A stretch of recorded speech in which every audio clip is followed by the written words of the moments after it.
BNN Provinsi Lampung, Kombes Pol Edi Mulsupriyanto, dan juga dari pakar kriminolog dari Universitas Gadjah Mada, Pak Suprapto.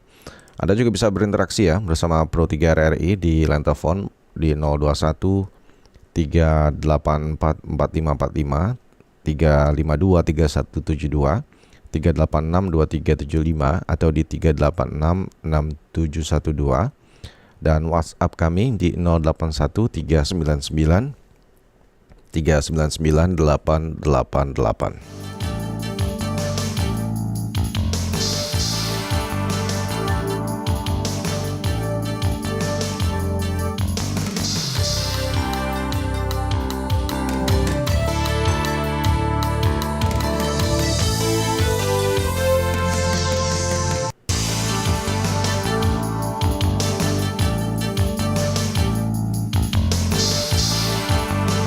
Dan kami telah terhubung dengan Kepala Bidang Pemberantasan dan Intelijen BNN Provinsi Lampung, Kombes Pol Edi Mulsupriyanto.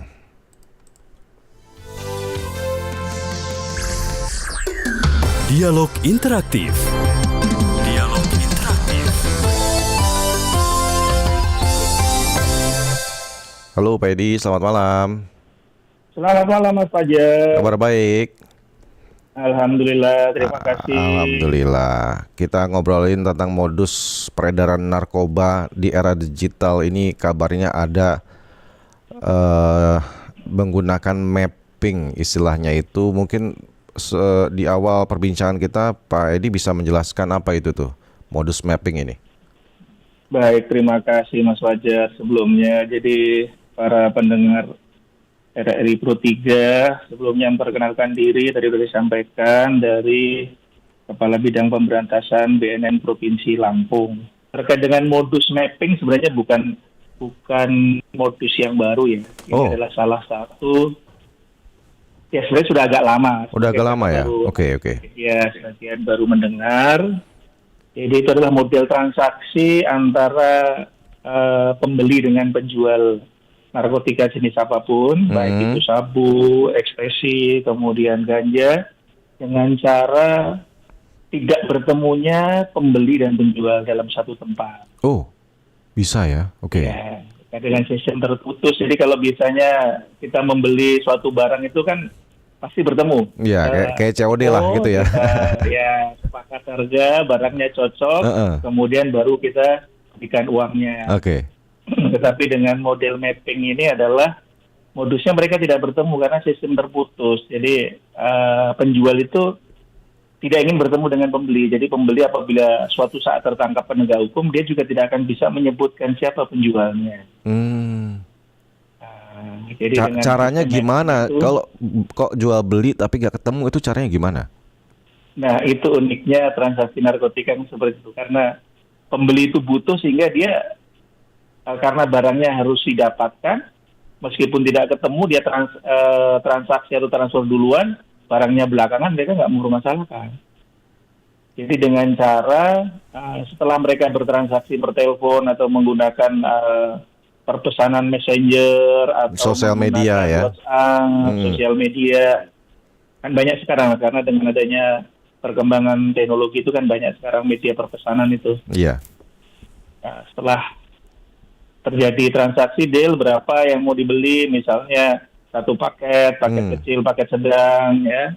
Kemudian si penjual itu meminta dananya untuk ditransfer duluan ke satu nomor rekening. Ya, kemudian di situ penjual itu akan memberikan peta atau map kepada pembelinya. Petanya itu menggunakan, ya kita kan ada fitur-fitur di WhatsApp, di handphone, ya. Di handphone itu kan ada fitur share location. Oh iya, share log ya, membagikan lokasi, ya. Betul, itu adalah salah satu fitur yang ada di perpesanan yang biasa kita, selamat rumahmu di mana? Di sini, share log ya, oke kita share log. Iya, biasanya gitu kan, kalau janjian tuh. Ya, betul. Oh itu dimanfaatkan untuk titik pengambilan barangnya, gitu. Betul sekali Mas Fajar. Waduh. Jadi kadang-kadang kita itu apa ya, nggak memikirkan sampai di situ, tapi ternyata mereka itu sudah selangkah lebih maju dari kita. Oh, biasanya tuh kan saya janjian sama teman ketemuan di mana, di titik ini, di kedai kopi ini, Sherlock ya, gitu. Biasanya kan Oke. bagikan titik temunya tuh ada di WhatsApp, ada di Google Map dan lain sebagainya gitu kan. Iya. Nah, itu Betul, digunakan betul. untuk modus kejahatan transaksi narkoba. Duitnya Betul. ditransfer dulu, lalu dikasih titik koordinatnya untuk mengambil barangnya gitu. Iya. Tapi ketika Jadi, barangnya itu tidak ada orang atau penjualnya, hanya diletakkan di mana gitu, maksudnya Pak Edi? betul. Jadi Oh, barang itu kan sangat kecil apabila apa ya, ganja ya. untuk pemakaian satu hari mungkin sampai 5 gram itu kan kecil. Sabu satu paket itu kan kecil. Mm-mm. Mereka biasanya kadang dibungkus masukkan dalam bungkus rokok yang mungkin dianggap itu barang tidak berharga di pinggir jalan. Terus kemudian ditempel di satu tempat menggunakan kode tertentu, ya, oke. double tape ditempel di satu dinding, atau kemudian menggunakan permen karet ditempel.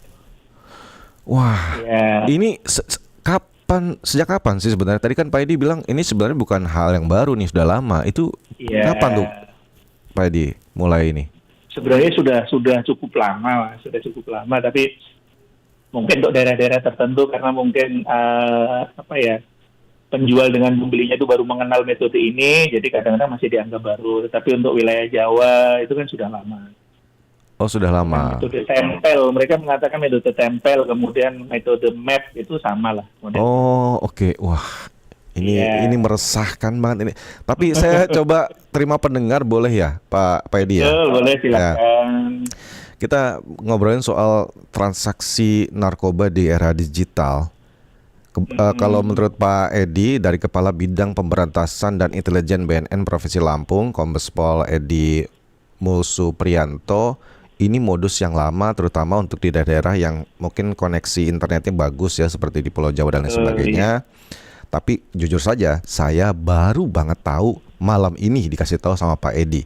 Ini sangat memprihatinkan dan juga mengkhawatirkan, tentu saja. Tapi saya ingin tahu bagaimana pandangan Anda dari Pak Ahtong di Pekanbaru. Pak Ahtong, selamat malam. Selamat malam, Bung Fajar. Iya. Selamat malam kayaknya ya. Iya, Pak Ahtong. Selamat malam Pak narasumber. Pak Edi. Selamat malam, Ya. Pak Ato. Kalau saya kan di Pekanbaru. Kalau Rio ini kan terlalu banyak jalur tikusnya. Dari Malaysia masuknya via Dumai itu biasanya kan. Jadi via Dumai masuk barangnya besar. Nanti iya betul kata Pak Edi itu. Orang itu dia tempel kadang di pohon, di mana-mana. Itu kalau di Rio tuh udah ibaratnya kalau udah booming, udah sangat terkenal kalau ditempel di pohon, di salah satu jalur jalan lintas gitu kan. Ditempel itu nggak pernah ketemu si pembeli dengan penjual, nggak pernah bertemu. Oke. Jadi kalau di Rio itu udah biasa karena Rio ini jalur tikusnya terlalu banyak. Jadi saya selalu mengingatkan, kan banyak teman-teman tuh travel antar kabupaten kota, antar provinsi, travel gelap itulah yang plat hitam, kayak mobil-mobil minibus itu kan. Saya selalu mengingatkan sopirnya, hati-hati kalau ada orang istilahnya kasih kode ada barang ditempel di situ, jangan diambil. Barang ditempel itu nggak akan pernah barang yang baik. Barang ditempel orang nitip pesan gitu, atau biasanya itu tuh. Baik. Wah.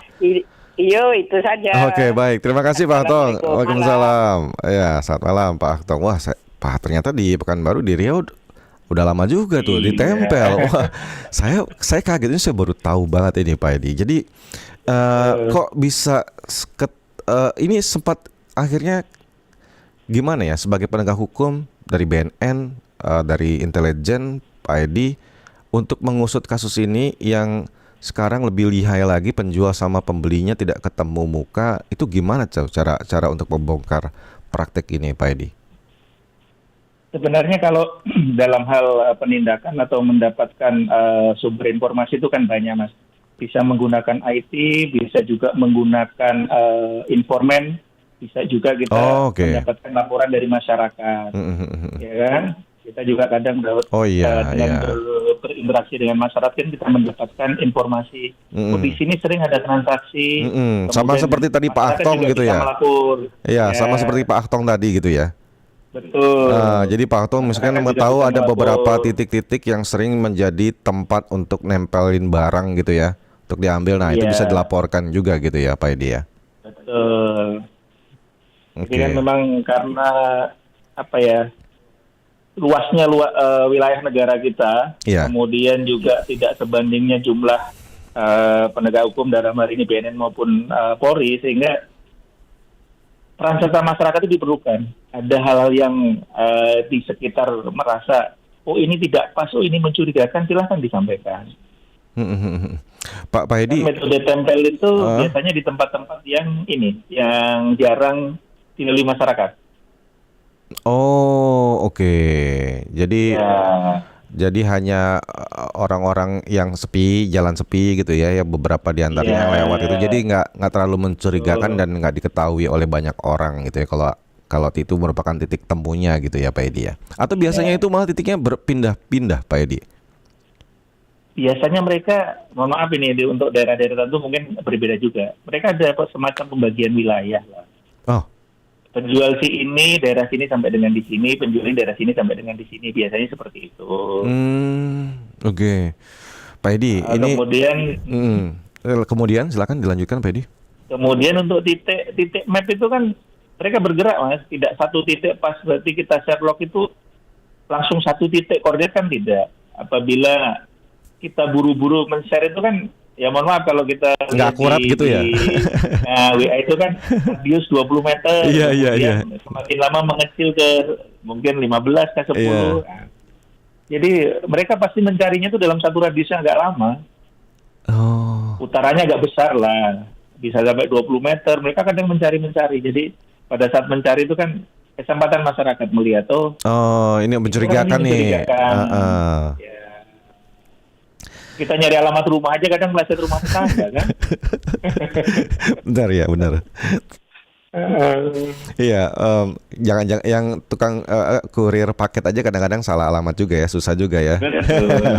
Tapi gini Pak Edi, kalau dari hasil pemberantasan pengungkapan kasus khususnya di wilayah kerja Pak Edi di Provinsi Lampung, sampai bulan Juni ini tahun 2026 berapa kasus yang berhasil diungkap dan berapa persentase yang menggunakan modus mapping ini Pak Edi?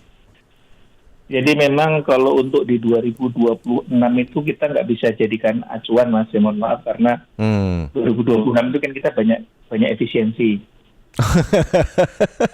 Ini Pak Edi dan teman-teman Pak Edi dan teman-teman BNN Provinsi Lampung juga terdampak nih efisiensinya. Betul. Jadi saya tidak bisa menyebutkan. Tapi yang pasti di 27 April kemarin saya dan tim itu 1.400 butir ekstasi. Dari satu oknum atau beberapa penangkapan Pak Edi? Dari dua. Jadi kalau kami itu BNN lebih fokus ke jaringan Mas. Jadi bukan ke penjual yang kecil-kecil. Kalau ada informasi begitu, biasanya kami sampaikan kepada mitra kami dari Polri. Bisa ke Polres atau ke Polda, ada informasi seperti ini. Mari kita bersama-sama untuk menindaklanjuti. Kalau yang April kemarin itu jaringan apa itu Pak Edi? Nasional, internasional Pak Edi? Sebenarnya kalau dibilang nasional boleh karena itu barang didapatkan dari Aceh. Oh. Iya. Kan pintu masuk tadi sampaikan oleh Pak Alan tadi kan di Rio sepanjang pantai di sana sampai ke Aceh sana lah mungkin itu. Iya. Jadi memang pintu masuknya dari arah sana semua Mas. Oh gitu. Tapi memang masih dalam lingkup Indonesia ya, bukan dari internasional seperti pengungkapan beberapa hari 2 hari yang lalu di Bali ada warga negara asing asal Rusia itu yang kedapatan membawa narkoba itu. Jadi bukan Bali, ya, bukan yang internasional kalau yang di pengungkapan April kemarin ya Pak Edi ya. karena yang kami dapatkan itu adalah lokalnya, Iya. karena dengan sistem terputus yang tadi kami sampaikan, kadang-kadang transaksi antara mereka itu tidak bertemu antara pembeli dengan penjual. Iya. Mereka itu kadang menyerahkan barang dulu, baru kemudian transaksi tunainya, per transfer dan lain-lain. Oke. Jadi, Tantangan terbesarnya apa nih di era digital ini nih bagi Pak Edi dan teman-teman, terutama dari intelijen BNN ya? sebenarnya tantangan terbesar itu kalau kami bekerja sendiri mengandalkan jaringan yang ada di kami bergerak ke masyarakat, kadang-kadang masyarakat kan juga tertutup menyampaikan informasi. Kenapa tuh? Takut? Di satu pertama juga takut, kemudian yang kedua juga ada daerah-daerah tertentu yang mungkin di Jakarta terkenal adanya kampung narkoba. Oh iya, ada sebutan-sebutan istilah itu ya. Ya, ada. Itu kan mereka membentuk satu circle, satu wilayah, walaupun bukan satu kampung dalam artian administratif ya. Iya. Tetapi itu satu wilayah yang memang mereka satu circle yang ada simbiosis mutualisme. Antara Di situ si ada penjual, pelaku dan juga masyarakat sekitar. Masyarakat sekitar mendapatkan Keuntungan. manfaat dari parkir, kemudian dari UMKM-nya, kemudian dapat keuntungan dari menjaganya, kemudian jadi circle, jadi simbiosis mutualisme kan saling melindungi. Karena mendapatkan rezeki juga dari yang datang itu parkir motor mobilnya, tukang parkirnya dapat.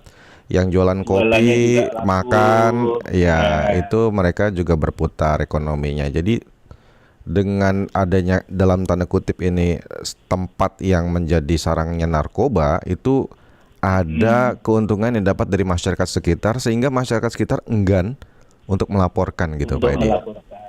Ya, jadi kadang-kadang kami masuk pun untuk wilayah-wilayah tertentu yang sudah menjadi satu circle itu akan kesulitan. Begitu masuk, masyarakat sudah menginfokan ke dalam duluan. Iya. Ya, jadi sebenarnya peran serta masyarakat itu sangat penting sekali.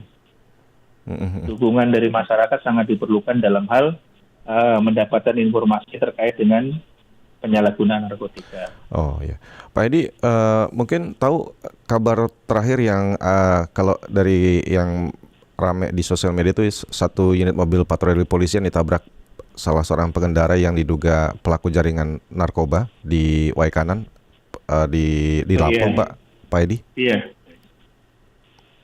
Itu gimana kelanjutannya kasusnya, Pak Edi? Mohon maaf kalau untuk itu kan karena yang menangani dari Polda. Oke. Jadi saya tidak berwenang untuk memberikan jawaban. Oh, tapi memang benar. Oke. Tapi yang kejadian itu betul, Pak, bahwa itu diduga yang penabrak ini adalah pelaku jaringan narkoba. Ya, informasi yang kami terima seperti itu, tapi lebih detailnya mungkin bisa ditanyakan kepada Polda Lampung. Karena jangan sampai informasi terbaru saya tidak update, Mas. Jangan sampai seperti itu. Maaf. Baik, Pak Edi, kalau terakhir ini bagi BNN ya, adanya efisiensi sebenarnya mempengaruhi kinerja dan pemberantasan narkoba nggak sih, Pak Edi? Kalau di Lampung itu gimana tuh sekarang ini trennya di 2026 ini?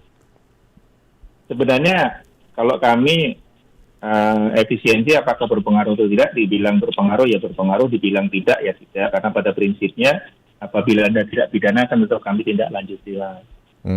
Tetapi dengan konsen yang sekarang, bahwa konsen dari pimpinan untuk mengedepankan program rehabilitasi kepada pengguna, penyalahguna itu kan dikedepankan program rehabilitasi karena menganggap mereka sebagai korban dan harus dipulihkan. Jadi bukan lagi pendekatan pemidanaan. Karena yang pertama prinsip bahwa pengguna penyalahguna itu adalah korban, kemudian yang kedua overload di lembaga pemasyarakatan. Overkapasitas ya Pak Edi ya. Overkapasitas di lembaga pemasyarakatan. Mereka itu kan sama dengan orang sakit, Mas Fajar. Ya, para pengguna itu kan mereka sama dengan orang sakit. Jadi pada prinsipnya mereka harus disembuhkan, dipulihkan. Oh iya. Oh, ngomong-ngomong soal lapas ini Pak Edi, masih ada temuan nggak sih Pak peredaran narkoba di dalam lapas, Pak Edi, kalau untuk di Lampung, Pak Edi? Kalau untuk di Lampung di 2026 kami belum, tapi Belum untuk ya? di 2025 Jangan sampai lah. ya, kami tidak ada sampai sekarang. Bukan belum, Tidak ada. tidak ada. Tidak ada. Oh, nggak ada ya 2026. Tapi walaupun 2026 demikian tidak ada. di tahun-tahun sebelumnya pernah terjadi ya Pak Edi ya. Di 2025 itu kan kebetulan saya belum menjabat, kalau tidak salah 2 atau 3 ya. Tapi Oh, gitu ya. oke. Ya. Baik. Tapi kami selalu koordinasi antara BNN dengan Lapas ya. tuh. Ya, kami selalu koordinasi. Apabila ada informasi kami sampaikan untuk ditindaklanjuti. Kemudian juga dari mereka juga, alhamdulillah kooperatif. Jadi gimana kita kolaborasi untuk sweeping dan lain-lain, ada informasi tolong disampaikan. Oke. Kami selalu koordinasi dan komunikasi. Terakhir nih Pak Edi, di Provinsi Lampung di wilayah kerjanya Pak Edi, zona merahnya di daerah mana saja, dan juga pesan bagi masyarakat ini terutama di wilayah Lampung. Silakan Pak Edi. Ya, sebenarnya hampir sama dengan wilayah Sumatera pada umumnya, karena memang Lampung ini adalah jalur dari wilayah Aceh, kemudian Medan, Jambi, dan Lampung. Kemudian Lampung juga pintu keluarnya menuju ke Jakarta. Ya, itu sebenarnya titik merah itu sepanjang jalur jalan tol itu, apabila kita mendapatkan informasi itu masuk titik merah semua. Apabila ada transaksi dari wilayah Sumatera bagian di atas Aceh dan sekitarnya, itu masuk wilayah pantauan kami. Tetapi juga untuk wilayah perkotaan semacam di Lampung, kemudian Pesawaran, kemudian di Mesuji, itu juga karena memang hampir merata, Mas. Hampir merata. Dengan ya, baik di kota maupun di merata. Pelosok gitu ya, sama aja tuh ya Pak Edi. Betul. Karena memang mereka sudah levelnya level-level pengguna yang level bawah tadi. Oke. Jadi mereka penggunaannya level-level kecil, 1 gram dibagi untuk rame-rame bisa untuk 10-20 paket. Oke. Ya, tapi kalau untuk jaringan besar memang yang kami pantau jalur Trans Sumatera dan jalur tol. Itu kami pantau semua sekaligus titik akhirnya adalah di Pelabuhan Bakauheni. Oke. Ya, bagi masyarakat terutama di Lampung, silakan Pak Edi.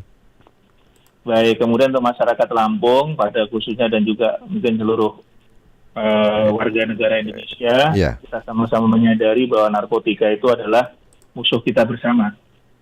Apapun alasannya, tidak ada alasan pembenar untuk menggunakan narkotika. Untuk itu marilah kita sama-sama open, kita sama-sama care. Ada informasi sekecil apapun terkait dengan narkotika, kita sampaikan kepada aparat penegak hukum yang ada di sekitar kita, baik itu BNN ataupun Polri. Kemudian kita juga jaga keluarga terdekat kita, keluarga yang kita sayangi. Apabila ada hal-hal yang mencurigakan dari mereka yang tidak biasa, kadang-kadang kita itu terlalu open keluar, tapi ke dalamnya kita tidak open. Anak kita yang biasanya sebulan habis 100.000, kok ini 200.000 nggak cukup. Nah, ini buat apa? Ada aja uang buku, uang apa gitu ya, minta terus ya. Itu kita harus mulai curiga juga. Karena memang itu sudah menjadi sudah menjadi hal yang perlu kita waspadai. Ada barang hilang di rumah. Ini tabung gas kenapa hilang? Mana? Tabung gas. Betul, kadang-kadang kita nggak sadar ya. Oleh anak kita. Dari hal yang kecil itu kita harus mulai care lah. Jangan kita berteriak dulu, wah ada ini, tapi ternyata keluarga kita ada yang terkena terkontaminasi. Oke. Mungkin itu pesan saya. Baik, terima kasih banyak Pak Edi atas waktunya. Selamat malam Pak Edi, sukses selalu Pak Edi. Selamat malam Mas Fajar. Kepala Bidang Pemberantasan dan Intelijen BNN Provinsi Lampung, Kombes Pol Edi Mosu Priyanto sudah kami ajak berbincang.